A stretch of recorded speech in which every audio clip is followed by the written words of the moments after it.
Tedros Adhanom Ghebreyesus, Direktur Jenderal Organisasi Kesehatan Dunia mengungkapkan rata-rata seorang anak di jalur Gaza terbunuh setiap 10 menit karena meningkatnya eskalasi perang antara Israel dan Hamas.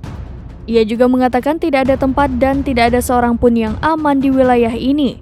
Dia juga mengatakan setengah dari 36 rumah sakit di Gaza dan 2/3 dari pusat layanan kesehatan primernya tidak berfungsi dan rumah sakit yang beroperasi jauh melampaui kapasitasnya, seraya menggambarkan sistem layanan kesehatan dalam keadaan bertekuk lutut.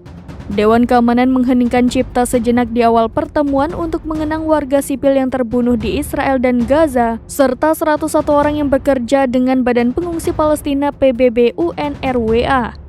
Tedros mengenang masa kecilnya saat perang di Ethiopia. Ia mengatakan dia memahami apa yang harus dialami anak-anak Gaza. Sejak dimulainya konflik antara Israel dan Hamas pada 7 Oktober 2023, WHO telah memverifikasi lebih dari 250 serangan terhadap layanan kesehatan di Gaza dan tepi barat, sementara ada 25 serangan terhadap layanan kesehatan di Israel.